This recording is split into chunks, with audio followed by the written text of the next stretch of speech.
Imagine working at a high-end resort one day and being swept into the orbit of one of the most notorious figures in modern history the next. That's exactly what former President Donald Trump is now claiming happened with Virginia Giuffre, one of Jeffrey Epstein's most prominent accusers. In a striking new statement, Trump said Epstein stole Giuffre from Mar-a-Lago Spa, raising fresh questions about who knew what and when. This isn't just political gossip. It's a glimpse into the strange, powerful world where elite connections, criminal accusations, and blurred lines collide. So what exactly did Trump say? Why is this story resurfacing now? And what does it mean for the legacy of both Trump and Epstein? Let's break it all down. During a Q&A session with reporters, Trump made headlines when he said Epstein had taken employees from his Mar-a-Lago club, despite being warned not to. He took people that worked for me, and I told him, don't do it anymore, and he did it, Trump said. He even claims he banned Epstein from the club, telling him, stay the hell out of here. When pressed about whether those employees included young women working in the spa, Trump confirmed, yes, they were in the spa. And then came the moment that really got attention, when Trump admitted, I think Giuffre worked at the spa. I think so. I think that was one of the people. He stole her. That comment has reignited interest in Trump's past ties to Epstein and the broader timeline of events. Virginia Giuffre, formerly Virginia Roberts, became one of the most recognizable voices calling for justice against Epstein and his associates. She said she was recruited at just 17 while working at Mar-a-Lago in 2000. Giuffre claimed she was approached by Ghislaine Maxwell and soon became entangled in Epstein's circle.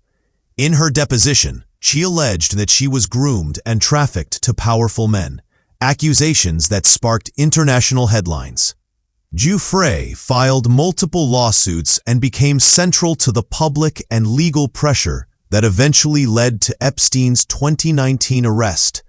Tragically, she died by suicide in April of this year at the age of 41, just months before Trump's latest remarks brought her name back into the news. For years, Trump and Epstein's friendship was a subject of speculation.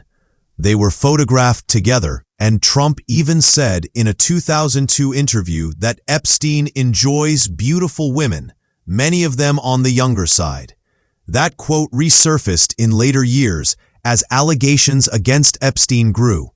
Trump has since distanced himself, claiming their friendship soured after Epstein violated club rules. This new version of events, where Trump accuses Epstein of poaching staff, including Giuffre, adds a layer of complexity to their timeline. Trump's statement about firing Epstein from Mar-a-Lago isn't new, but directly linking Giuffre to that decision is. Trump's assertion that people were taken out of the spa highlights a broader concern about how Epstein and his associates targeted vulnerable individuals. According to multiple reports, Epstein and Maxwell used jobs and internships as a way to access and groom young women. Mar-a-Lago, being an upscale location where many young women worked in service roles, became one of several sites where recruitment allegedly occurred. Giuffre's story isn't isolated. She was among dozens who said they were approached under seemingly innocent pretenses, like giving a massage, only to find themselves in horrifying situations. Why is Trump bringing this up again? Analysts suggest the renewed attention on Epstein stems partly from internal pressure within Trump's base. Some supporters have demanded the release of sealed documents related to Epstein's case, suspicious that high-profile names remain protected. Trump may be attempting to distance himself by offering this narrative. He recognized a problem, warned Epstein, and cut ties. This version portrays Trump as a bystander who took action rather than someone complicit. Whether that explanation will satisfy critics or investigators is another matter entirely. In a statement last week, Trump campaign communications director Stephen Chung backed up Trump's claim, saying Epstein was banned from Mar-a-Lago for being a creep. That phrasing supports Trump's effort to paint Epstein as unwelcome in his circle, but critics argue that distancing oneself after the fact isn't the same as accountability. The language used also draws attention. Calling Epstein, a man charged with trafficking minors, a creep, arguably downplays the severity of his crimes. Still, this statement is the campaign's attempt to get ahead of any backlash or resurfaced images tying Trump to Epstein socially. Trump has previously called the Epstein story boring and said people should move on. But many Americans, including those in his own political base, are demanding more transparency, especially regarding who may have been involved or protected. Social media remains flooded with speculation, conspiracy theories, and calls for justice. The DOJ's decision not to unseal certain Epstein-related documents has only fueled those flames.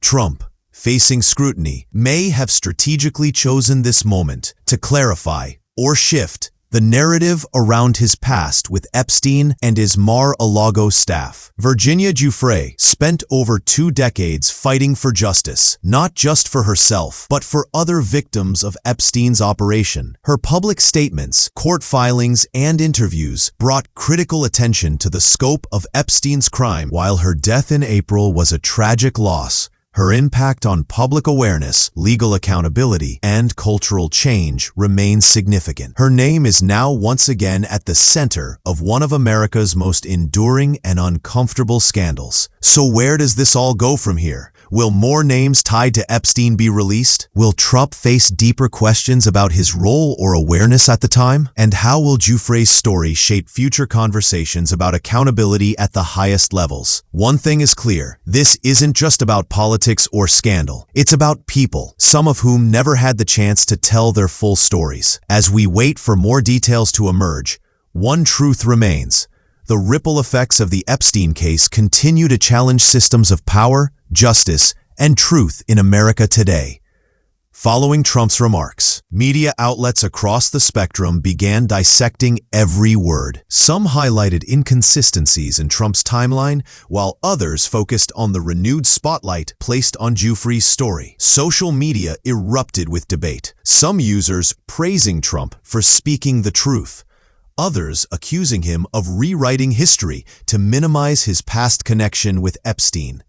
The discussion has reignited interest in old photographs, interviews, and court documents. As the public tries to piece together what really happened during those years at Mar-a-Lago, the timing of Trump's statements amid election season has also led to speculation about whether they were politically motivated or reactive to internal campaign pressure. Although Trump has not been accused of any criminal wrongdoing in connection to Epstein, these new statements could spark renewed interest among journalists, legal analysts, and perhaps even investigators. Questions remain about the extent of Epstein's access to Trump's properties and whether other employees may have also been approached or affected. Trump's admission that Epstein stole employees, including Giuffre, might lead to calls for further inquiry into what was reported at the time and whether Mar-a-Lago had any protocols in place to protect its young staff.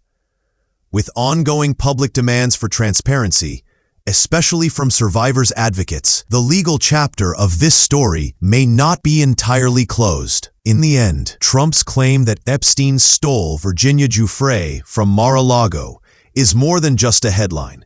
It's a reminder of how deeply intertwined personal